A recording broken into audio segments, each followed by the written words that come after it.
මම රංග ප්‍රියනාත් මම ලංකා විදුලිබල මණ්ඩලයේ ඉංජිනේරු සංගමේ විධායක සභික මට පෙර සාකච්ඡා කර පරිදි මගේ සහෝදර දෙපළම ප්‍රකාශක ආකාරයටම ඔබතුමාලා සියලුම දෙනාම දන්නවා මේ වෙනකොට ලංකා විදුලිබල මණ්ඩලයේ ප්‍රධාන වශයෙන් සමාගම් 4කට ඉදිරිපත් වෙලා දෙනවා ප්‍රධාන සමාගම් 4ක් විදිහට ඉදිරිපත් වෙලා තියෙනවා මේ සමාගම් වල ඉදිරිපත් වෙලා තියෙන ප්‍රධාන සමාගම් අතර අපිට ඒවායේ ඉදිරිපත් වෙලා තියෙන ව්‍යුහයන් සම්බන්ධව සැලකිය යුතු ප්‍රශ්න ප්‍රමාණයක් තියෙනවා. මූලිකවම ගත්තාම බෙදාහැරීම් අංශය. බෙදාහැරීම් අංශය කියලා කියන්නේ ලංකා විදුලිබල මණ්ඩලයේ පාරිභෝගිකයන් එක්ක තියෙන ඉන්ටර්ෆේස් එක. එතකොට මේ ඉදිරිපත් වෙලා තියෙන ව්‍යුහය තුළින් අපි බලාපොරොත්තු වෙච්ච කාරණා. ඒ කියන්නේ ප්‍රතිව්‍යුහගත කරන්නේ ක්‍රියාවලියෙන් අපි බලාපොරොත්තු වෙච්ච කාරණා ඉෂ්ට සිද්ධ වුණාද කියන එක දැඩි ප්‍රශ්නාර්ථයක් පත් වෙලා තියෙනවා. මොකද මෙම ව්‍යුහය තුලින් කිසිසේත්ම අපිට බලාපොරොත්තු වෙන්න බෑ අපේ පාරිභෝගිකයන්ට අවශ්‍ය කාර්යක්ෂම ඉතාමත් විධිමත් සේවාවක් අපිට ලබා දෙන්න පුළුවන්ද කියලා. ලංකා විදුලිබල මණ්ඩලයට ලැබෙන ප්‍රධාන පැමිණිලි වලින් 90%කට වඩා වැඩි ප්‍රමාණයක් තියෙන තාක්ෂණික ගැටලු. ඒ තාක්ෂණික ගැටලු විසඳීම සඳහා තාක්ෂණික අංශය එක්ස්පෑන්ඩ් වී යුතුව තිබුණා. ඒක එක්ස්පෑන්ඩ් වෙනවා වෙනුවට දැනට ඒක වෙලා තියෙන්නේ ශ්‍රින්ක් කරන එක, තවත් හකුලන එක. එතකොට ඒ වගේ හැකිලීමක් තිබීම නිසා අපිට බලාපොරොත්තු වෙන්න බෑ අපිට වඩාත් කාර්යක්ෂමතාවයකින් යුතුව අපේ පාරිභෝගිකයන්ට සේවයක් ලබා දෙන්න පුළුවන්ද කියන එක. මේකෙදි පැහැදිලිව කියන්න ඕන කාරණයක් තමයි ගරු ලේකම්තුමා බලශක්ති අමාත්‍යාංශයේ එතුමා ලිපියකින් ඉදිරිපත් කරනවා ස්ටියරින් කමිටි එකක් මේ ඩිස්ට්‍රිබියුෂන් විශේෂයෙන්ම බෙදාහැරීම් අංශය සම්බන්ධව ස්ටියරින් කමිටි එකක් අපොයින්ට් කරලා ඒකට අදාළව නිර්දේශ ලබා දෙන්න කියලා. එහිදී කාරණා කීපයක් ඉදිරිපත් කරලා තිබ්බා ඒ ස්ටියරින් කමිටියට අදාළව මෙන්න මේ කාරණා ඔයාලා අදහස් ඉදිරිපත් කරන්න කියලා. අපිට දැනගන්න තියෙන කාරණේ තමයි මේ ස්ටියරින් කමිටිස් වලින් ඉදිරිපත් වෙච්ච කාරණා මත නෙමේ මේ ව්‍යුහය සකස් වෙලා තියෙන්නේ කියලා.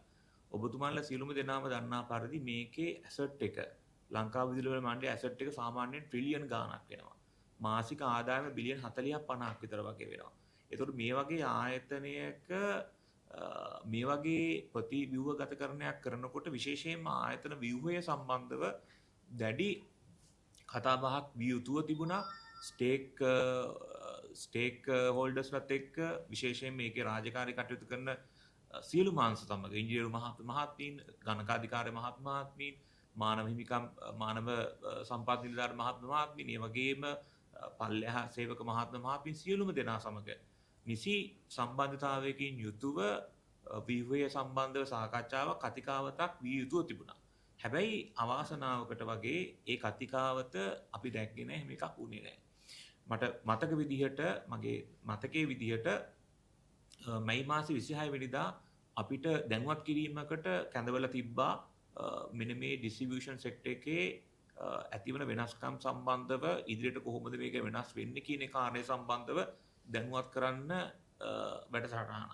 හැබැයි අවාසනාවකට මේ වැඩසටහනත් කිසියම් හෝ හේතුවක් නිසා ඒක එදා නැවතුණා. එතකොට මේ වගේ ආයතනයක් මේ විදිහට කඩිමුඩියේ ප්‍රතිව්‍යුහගතකරණය කරන්න එපයි කියන එක තමයි මූලිකවම ඉල්ලන්න තියෙන්නේ ඉංජිනේරු සංගමයේ විදිහට.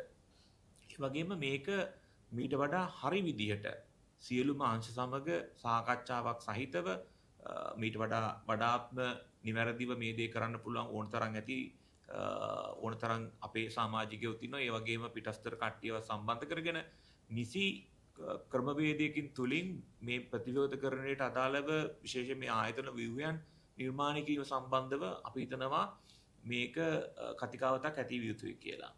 මේ ළඟදී ඇත්තටම අපිට ලැබුණා human resource policy එක. ඒකට ඇත්තටම අපිට දවස්ක් දෙකක් වගේ තමයි ඒකට උත්තර දෙන්න කාලෙ දීලා තිබ්බේ. මම කියන්නේ එහෙම ප්‍රතිව්‍යුහගතකරණයක් කරලා ඉස්සරහට කොහොමද මේ වැඩේ කරා යන්නේ කියන එක ගැටලු සහගත තත්ත්වයක් තියෙනවා. විශේෂයෙන් නැවතත් අවධානය කරන්න ඕනේ මේ ප්‍රතිව්‍යුහගතකරණයේ කාරණේ යටතේදී. බෙදාහැරීම් අංශයේ යටතේදී ලබා දීලා තියෙන ව්‍යුහය තුලින් කාර්යක්ෂමතාවයක් වඩාත්ම පාරිභෝගිකයන්ට වඩාත් හොඳ කාර්යභාරයක් කාර්යක්ෂමතාවයකින් යුතුව කිරීම සඳහා අවශ්‍ය වටපිටාව හැදිලා නැහැ කියන එක අවධාරණය කරන්න කැමතියි. මම හිතනවා ඉදිරියට අපේ තවත් සමාජිකයෙක් කතා කරන්න බලාපොරොත්තු වෙලා තියෙනවා. ඉදිරි කාර්ය සම්බන්ධව මම එතුමාට බාර දෙනවා.